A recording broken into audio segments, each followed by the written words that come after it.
খাইবার পাখতুয়ান তালিবানে হামলা জুড়বার পাকিস্তান।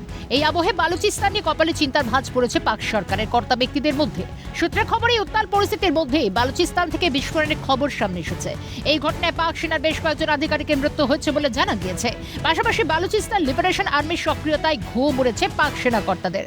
পাশাপাশি বালুচিস্তানে কিছু আগে বিস্ফোরণের ঘটনা ঘটেছে এবং বালুচিস্তানেও একাধিক পাক সেনাকর্তা কমপক্ষে 3 থেকে 4 জন পাক সেনাকর্তার মৃত্যুর খবর নিশ্চিত হচ্ছে বিভিন্ন সংবাদ মাধ্যমের থেকে।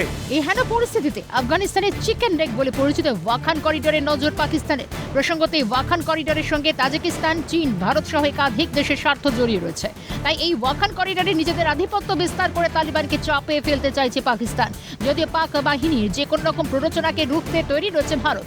জানা গিয়েছে তাজিকিস্তানে গিসার এয়ারবেস এবং ফারখর এয়ারবেসে ভারতের একাধিক যুদ্ধ বিমানকে তৈরি রাখা হয়েছে বলে সূত্রের খবর। ভারতের যে এয়ারবেস রয়েছে গিসার এয়ারবেস এবং ফারখর এয়ারবেস, এই গিসার এয়ারবেসকে আমরা ব্যবহার করেছিলাম যখন কাবুলে সরকারের পতন হয়। তখন আমরা নির্দিষ্টভাবে বলে রাখবো যে আমাদের যে গ্লোবমাস্টার নেমেছিল এই গিসার এয়ারবেস থেকেই। ওয়াখান করিডোর তার 10 কিলোমিটার দূরেই রয়েছে আমাদের দুটি এয়ারবেস এবং ভারতীয় সৈন্যদের সঙ্গে, ভারতীয় বায়ুসেনার সঙ্গে তাজিক যে এয়ারফোর্স তারা যৌথভাবে কাজ করে। এখানে আমাদের 8টি সুখোই, 2টো MiG-29 এবং অ্যাটাক হেলিকপ্টার রাখা রয়েছে। ওয়াখানে নিজেদের আধিপত্য বিস্তারে পাক বাহিনীর এই প্রয়াস ব্যর্থ হবে বলে মনে করছেন ভারতীয় পর্যবেক্ষকরা। পাশাপাশি ভারত তো অবশ্যই করবে। এখন বালুচিস্তানকে নিয়ে পাকিস্তানের অংশের বালুচিস্তান এবং ইরানের অংশের বালুচিস্তান এবং আফগানিস্তানের অংশের বালুচিস্তান নিয়ে একটা বৃহত্তর বালুচ স্টেট হবে। এটা দীর্ঘদিনের আন্দোলন। অন্যদিকে পাকিস্তানকে কোণঠাসা করতে চীনের সঙ্গে বাণিজ্যের প্রসারে উদ্যোগী হয়েছে আফগানিস্তানের তালিবান সরকার। উদ্ভূত পরিস্থিতিতে পাকিস্তানের 2টি প্রদেশ থেকে ইসলামাবাদের নিয়ন্ত্রণ চলে যাওয়ার উপক্রম হয়েছে। অন্যদিকে উদ্ভূত পরিস্থিতিতে ইউনূসের নেতৃত্বাধীন অন্তর্বর্তী সরকারের সঙ্গে দ্বৈরথ শুরু হয়েছে বাংলাদেশের সেনাপ্রধান ওয়াকারুজ্জামানের। ইতিমধ্যে ভারতের সঙ্গে সুসম্পর্ক রাখার পক্ষে সওয়াল করেছেন বাংলাদেশের সেনাপ্রধান ওয়াকারুজ্জামান। তিনি জানিয়েছেন, ভারত আমাদের গুরুত্বপূর্ণ প্রতিবেশী। বিভিন্ন বিষয়ে আমরা ভারতের উপর নির্ভরশীল।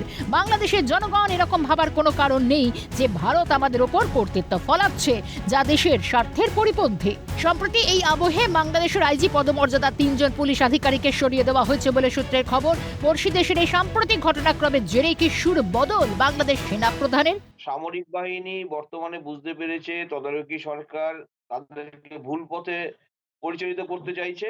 অর্থাৎ তাদের যে গুরুত্ব জনমানসে সেটা কমে গিয়েছে, বিশেষ করে সামরিক বাহিনী। মানে 5th অগাস্টের আগে যে সোকল কোটা বিরোধী মুভমেন্ট ছিল, হাসিনা বিরোধী, সেখানে কিন্তু সামরিক বাহিনী একটা অ্যাক্টিভ ছিল। হাসিনার নির্দেশে তারা অনেকে মানে অভিযোগ করে সামরিক বাহিনীর মানে তরফ থেকে গুলি চালানো হয়েছিল। স্বভাবতই প্রশ্ন উঠছে যে তালিবানের আগ্রাসনে কি বড়সড় বিপদের মুখে পাকিস্তান? খাইবার পাখতুনখোয়ার পর বালুচিস্তানও কি পাকিস্তানের হাতছাড়া হতে চলেছে? আরও বেকায়দায় বাংলাদেশ? পরিবর্তিত পরিস্থিতিতে সুর নরম বাংলাদেশ সেনা প্রধানের? প্রশ্ন আন্তর্জাতিক মহলের। সত্যজিৎ মুখোপাধ্যায়ের রিপোর্ট, কালকাটা নিউজ।